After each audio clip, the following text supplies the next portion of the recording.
लेकिन हमारे साथ हो क्या रहा है, हमारे साथ क्या हो रहा है, हमारे साथ खिलवाड़ हो रहा है। और ये खिलवाड़ क्या है, और अगर आप ये जानना चाहते हैं तो इस वीडियो को पूरा अंत तक जरूर देखिएगा, क्योंकि आपको एक बेहद संवेदनशील मैसेज मिलेगा और एक बेहद संवेदनशील मुद्दे पर मैं यहां पर बात करना चाहता हूं। इसके लिए हमारी सरकार को और जो लोग ऊपर हमारे बैठे हुए हैं, जो इस सिस्टम को चलाते हैं, उनको ढंग से इस बारे में जरूर सोचना चाहिए कि हम बेवकूफ नहीं हैं। हम यार रोज काम करने वाले लोग हैं और रोज काम करने के साथ साथ एक उम्मीद बनाए रखते हैं कि हमें भी एक सरकारी नौकरी मिल सकती है, और उस उम्मीद का किस तरीके से गला घोंटा जाता है सिस्टम के द्वारा, उसके बारे में हम लोग यहां पर बातचीत करेंगे। पहले मैं कुछ आंकड़े आपके सामने रखना चाहता हूं और फिर उसके बाद हम लोग अपनी बात को कंटिन्यू करेंगे। आंकड़े कुछ इस तरीके से है कि आरआरबी एनटीपीसी का फॉर्म आता है। कब आता है, मैं आपको डेट मेंशन करता हूं। यह फॉर्म आया था 1 मार्च को, 31 मार्च इसकी लास्ट डेट थी भरने की। 35,000 के आसपास वैकेंसी थी। इसके बाद एक दूसरा फॉर्म आता है 12 मार्च को, और 12 अप्रैल थी उसकी लास्ट डेट भरने की। वो थी आरआरबी ग्रुप डी, जिसे ग्रेड डी भी कहा जाता है। इसमें 1 लाख से ऊपर वैकेंसी थी। हम सभी के सपनों में एक जान आती है कि चलो ठीक है, बढ़िया है, रेलवे में नौकरी करेंगे, अच्छी नौकरी मिलेगी। लेकिन उसके बाद फिर शुरू होता है खेल।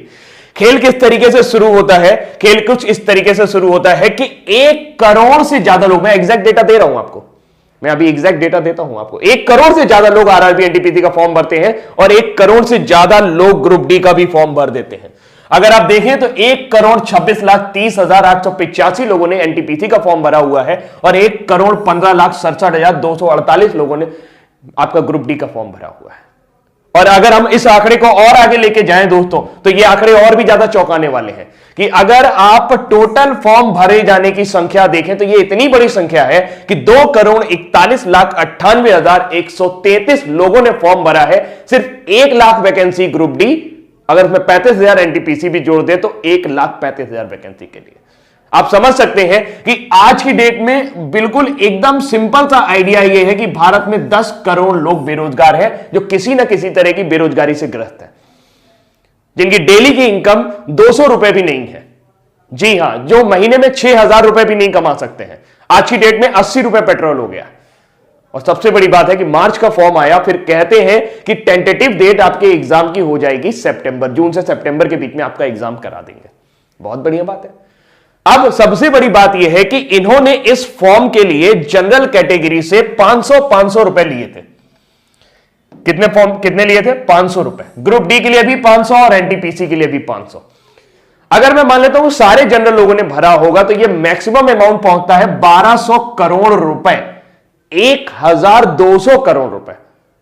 अगर मैं मान लेता हूं कि सारे के सारे कैटेगरी वाले लोगों ने फॉर्म भरा होगा जिनके फॉर्म की फीस 250 रुपए थी, तो यह आंकड़ा पहुंचता है जस्ट हाफ 600 करोड़ रुपए। लेकिन ऐसा होगा नहीं कि सारे जनरल ने भरा हो, सारे एससी ने भरा हो या सारे कैटेगरी वाले लोगों ने भरा हो।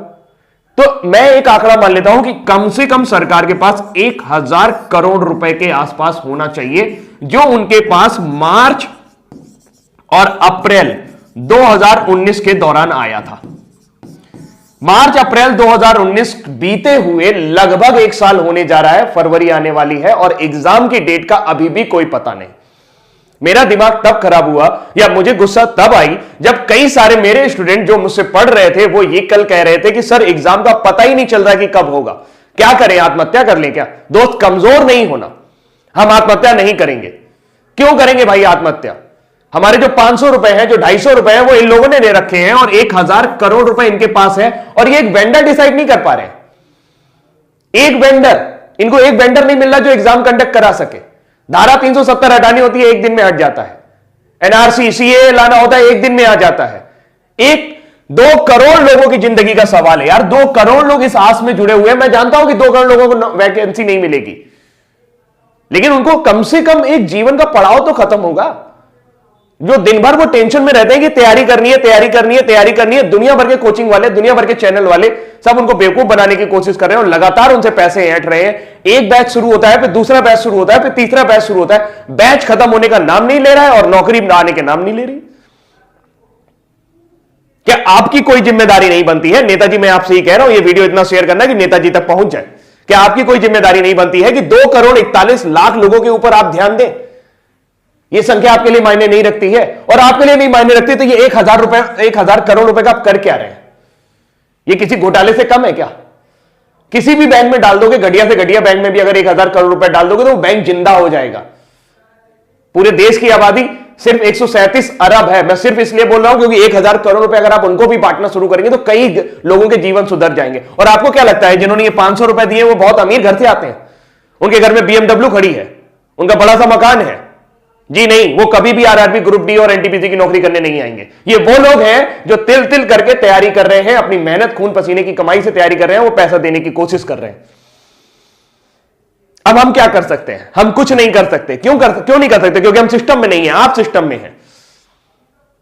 मुझे नहीं लगता कि आपके पास ऐसी कोई वजह है जिसकी वजह से आप एक वेंडर डिसाइड नहीं कर पा रहे। आप हर 3 महीने बाद एक बहाना बना देते हैं कि हमें वेंडर नहीं मिल रहा। अरे वेंडर नहीं मिल रहा तो ये 500 रुपए आपने कैसे डिसाइड किए? आपने कैसे डिसाइड कर लिया कि एक लड़के का खर्चा 500 रुपए आएगा? क्या वेंडर 500 रुपए से ज्यादा नहीं ले सकता आपसे? सिर्फ सोची समझी रणनीति है। मार्च में आपको यह पैसा मिला है, 1000 करोड़ रुपए आपके बैंक में पड़ा है और आप एक वेंडर डिसाइड नहीं कर पा रहे। 1000 करोड़ रुपए बहुत होता है। आप कहेंगे सर 1 करोड़ लोगों का वो भी तो करवाना है, एग्जाम भी तो करवाना है। तो ये 500 रुपए भी तो आप ही ने डिसाइड किए थे। जहां 100 रुपए फॉर्म के लगते थे वहां 500 रुपए लिए आपने। बोले कि इसे वापस करेंगे, कब वापस करेंगे इसका पता नहीं है।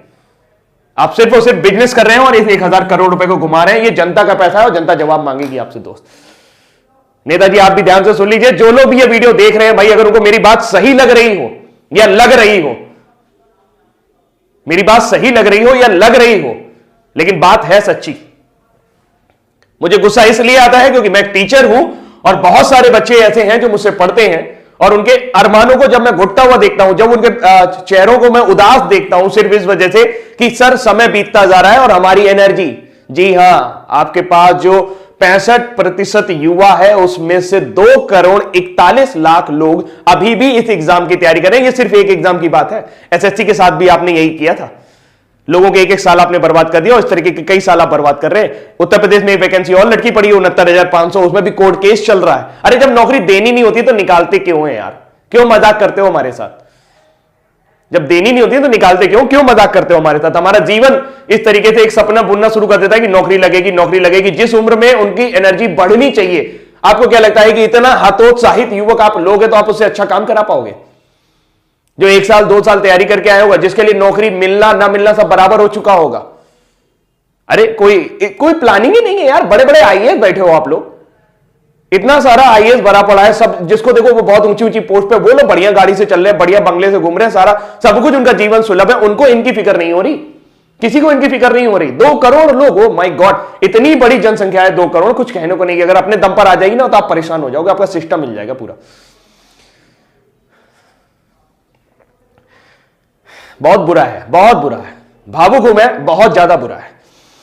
अभी के लिए इतना ही रखता हूं, लेकिन उम्मीद करता हूं कि मैसेज आपको मिल गया होगा। इस वीडियो को इतना ज्यादा शेयर करिएगा कि सबके पास तक पहुंच जाए, खासकर उन लोगों के पास जो इस सिस्टम को चला रहे हैं। Thank you so much, bye bye.